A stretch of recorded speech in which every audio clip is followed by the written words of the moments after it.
Welcome! In this video I will demonstrate how you can use the SharePoint simulation sensor within OfficeExpert to look up and search for specific content classes in a SharePoint site. So let's have a look how this works. Within OfficeExpert, you open up the bots configuration page, and in the bots configuration page you have here this SharePoint web sensor type. Instead of opening up a new one, I will just open up an existing one to give you more context of an configured one. So I open up here, for instance, this public team site global sensor title, which reflects a certain SharePoint site. So inside of a configuration, basically you can do different kind of stuff. So you set the interval, you set an attachment size, which is used for uploading a file into a certain document library. Then of course you specify the SharePoint site itself. So just the site name, which follows after the site slash. And then you can configure here a so-called query content class. And before we deep dive into that field here, let's talk a little bit about content class in general. So therefore I have prepared here a nice web page coming from Microsoft where content class search is being explained. So it's a kind of power searching functionality which every user can basically use, and which we use also inside of OfficeExpert to check certain things inside of the SharePoint site during our simulation one. So if you scroll down to the bottom, you will find a long list of possible content class codes and content class lists. So for instance, the simplest one is the SDS list or even the list document libraries. So if I would look up for a SDS list document library in combination with this content class equal, then I would look up for a thing if a document library exists in the site. I mean, document library, of course, should exist basically because it's SharePoint, but so you can look up for a certain class, and you can even more fine-tune the search in the sense that you can specify also the name of the announcement list, like in that case, which is described here. So you can fine-tune your search criteria, and based on the criteria, the search will return you with the right output, or with no output basically.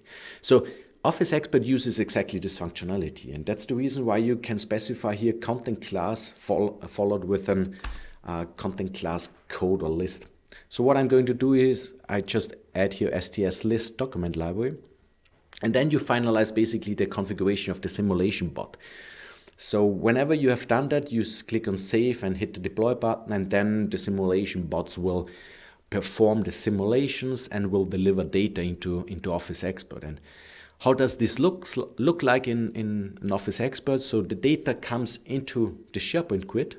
So like in that case, we see that here, for instance, this Demo IT Team Site Project Frankfurt title, there was a red indication for uploading the file. So it took more than 13 seconds to upload this 25 meg file to this particular SharePoint site.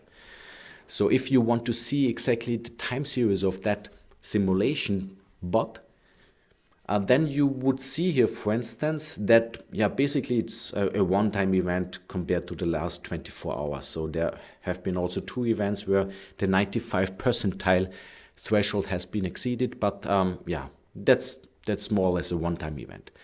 But if you check up here, for instance, this kind of big event here on the left-hand side, then you could see here pretty nicely that the file upload here, for instance, took more than or almost 60 seconds. So it's also a one-time event, but it gets full transparent for you as an administrator or for your organization to see how is the performance over time when it comes to file upload. And the same is basically valid also when it comes to content class queries. So I just switch here the simulation type to query class. And let's move also to the left, because we see here also some sort of peak event, but the peak event was just coming from the file upload. So basically the query class for that particular bot is not really special, I would say. So let's try to use a different site. Maybe we are lucky. Oh, here we have one.